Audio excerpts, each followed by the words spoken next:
fans in Korea want to hear about the Duho Choi fight. Okay. So you've had many brilliant performances and many exciting moments fighting in a great career. But this has got to be one of the ones you're most proud of, and you know one that will be remembered for a long time. Yeah, definitely. Was there something about him in particular, something about the matchup of you and he that made it so special? I think it just comes down to me being a veteran, and you know, he called me out, and respectfully or not, he in his mind really felt that he was better than me, and so that's what fired me up to the fight. That's what drew the dog in me, and you know, he did. Mentally, he was there. I could see it in his face. He was ready, and that's why he didn't go away. You know, when I was landing big shots, you know, he was game. He really felt that he was supposed to win that night, and I felt the same way, and that's why we fought so hard, and that's what made it such a legendary fight. I knew from training camp that what was going to beat him was my ability to adapt, and I've learned that over the years. I've learned that from the Frankie Edgar fight. You know, being able to adapt during the fight is huge at this level, and I felt like he wasn't able to adapt to me, and I was able to adapt to him, and that's what won me the fight. There's no doubt when you think about him, well, you may fight him again one day, and you may not.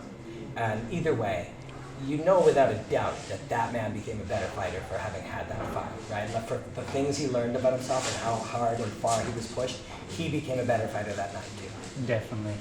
I don't see him as the kind of guy that's gonna get down on himself and go away. I feel like he's hungry, he's gonna get better. I was very impressed with his skills at his age, way better than I was at that age, and you know, I know he's gonna come back greater, and that I will be impressed, and I will always be a fan of his.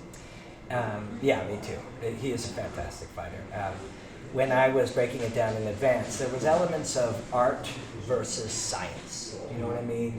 Your flowing nature, your improv, the chaos, which isn't really chaos, but you're hoping your opponent sees it, feels it as chaos. Against his ability to kind of be technical and sharp and quick and the shortest distance to the chin and all that kind of stuff. And it really kind of played out that way. And in fact, we'll break down a few. We'll get Cobb and Brandon, his coach, showing us some of the techniques in just a bit. But him analyzing and assessing you and thinking he had learned something, you used against him later in the fight. Yeah, and that's something that I'll do here and there. And it's what I always tell guys is you have to have your eyes open. You know, when you're in the pocket and you're seeing strikes coming, even if you get hit, like, you have to see what's coming. It's when you close your eyes and you're getting hit with things that you don't know where it's coming from, you can't learn from that.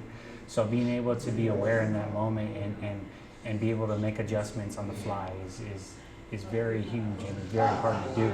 And you know, if you're able to do it a couple times in a fight, then that can change the momentum of the fight. Do you remember 10 years ago when you were a younger fighter, not being able to see in the chaos and be comfortable in there? Do you remember what that was like?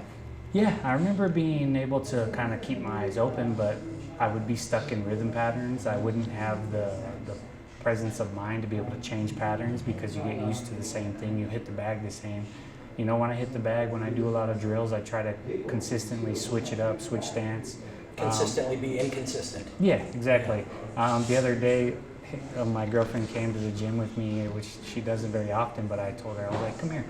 And I just said, call out random numbers and left and right, and I just had her throw out random numbers at me, and it was one of my last rounds, and I was hitting the bag with whatever she called on the fly, just trying to change the pattern, just because it was something somebody else was calling rather than in my own head, just to challenge myself a little bit more, to change rhythm, you know, switch it up. Super cool. Last couple of thoughts on that fight before we'll get Cobb and Brandon to show us a couple things from that fight. Did you talk to Duho Choi since you guys won the award for Fight of the Year? Have you spoke to him? No. Have you heard anything about what how he felt about that? No, I haven't. You know, I was trying to remind people. I don't know if he wins an award too. Yeah, I don't know. I found that strange because I mean, Fight of the Year, it's two people. You know, you get the Fight of the Night bonus, both people get it. Yeah. So I wasn't sure how that worked, but I mean, that definitely wouldn't have been the fight if it wasn't for both of us.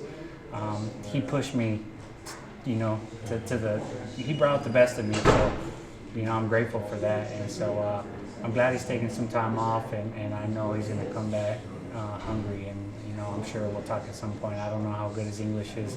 Yeah. But, you know, I'm sure we'll talk. Yeah, well, it was a wonderful fight, and Duho Choi should be very proud of that fight as well. Cub, thanks, man. It's always such a pleasure to talk to you. Pleasure.